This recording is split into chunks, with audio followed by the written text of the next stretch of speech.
Ce qui s'est passé est une attaque de 25 assaillants, 24 plus précisément, une sorte de ramassis de bandes nickelées qui sont venus avec des armes, des coupe-coupe, des couteaux.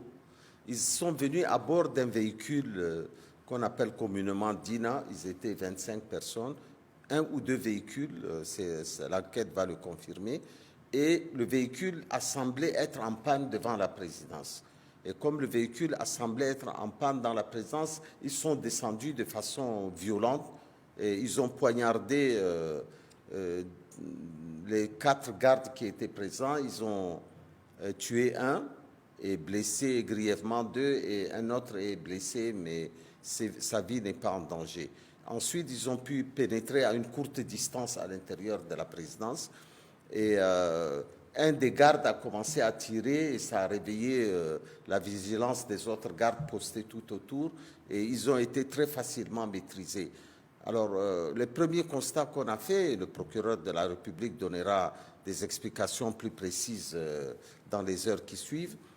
On a constaté qu'ils avaient beaucoup d'alcool, des petites bouteilles d'eau remplies d'alcool, on dirait du whisky ou quelque chose comme ça, et avec un peu de drogue. Ils étaient complètement drogués, du moins les survivants.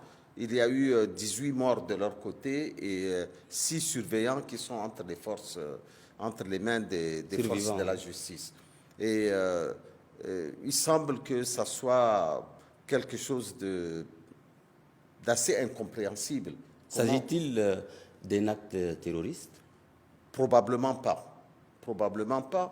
Ce sont des gens qui viennent d'un quartier de la ville de N'Djamena et je me garderai de donner le nom de ce quartier pour des besoins de l'enquête. Mais il semble que l'acte terroriste ne me paraît pas crédible personnellement, puisque j'étais sur les lieux, mais le procureur de la République communiquera dessus. Mais c'est vraiment un ramassis de pieds nickelés. Ils n'avaient aucune arme de guerre et leur tentative était une tentative désordonnée, complètement incompréhensible.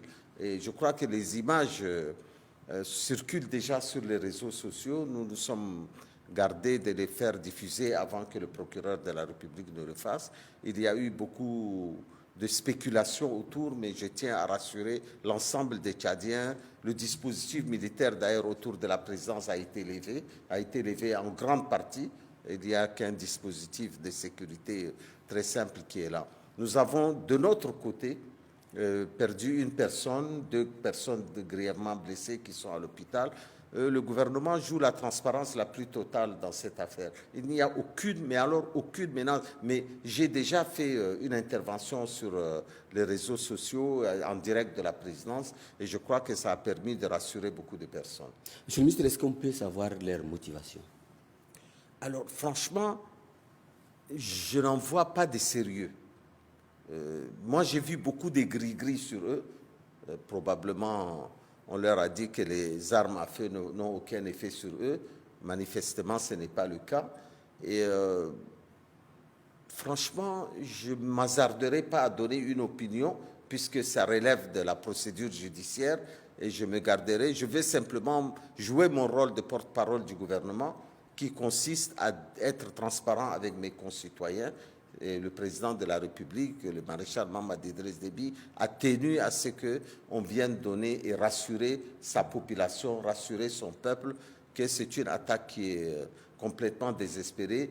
Ni les institutions de la présidence de la République, l'institution présidentielle, ni les autres institutions de la République, ni aucune menace ne pèse actuellement sur le pays. Il ne faut pas entrer dans des spéculations qui n'ont pas lieu d'être. Les réseaux sociaux fusent de partout et diffusent des informations non vérifiées. Qu'est-ce que vous pouvez donner comme conseil aux Tchadiens?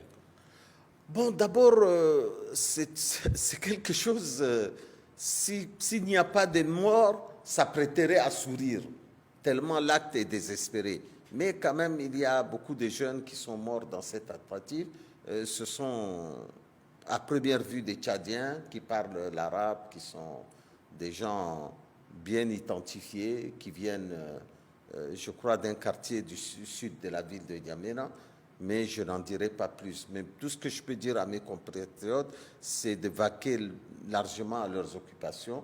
Le chef de l'État a tenu à ce que je vienne à la télévision rassurer les compatriotes. Et je crois que tout le monde a compris, hein, le calme est définitivement revenu, mais il nous paraît essentiel quand même de donner cette explication aux Tchadiens qui méritent des explications, parce que c'est quand même la première institution de la République qui a été touchée, et il est important de souligner. Mais il faut saluer quand même la bravoure de nos forces et l'impressionnant dispositif militaire. Moi-même, j'ai été vraiment impressionné quand je suis arrivé à la présidence. Très vite, juste après les coups de feu, je me suis précipité à la présidence et j'ai trouvé un dispositif assez incroyable. On a quand même une bonne armée. On a une très très bonne armée. Les Tchadiens peuvent dormir tranquilles, dormir sur leur lori et sur leurs deux oreilles. Et notre pays est bien gardé quand même, hein. Félicitations aux forces de défense et de sécurité.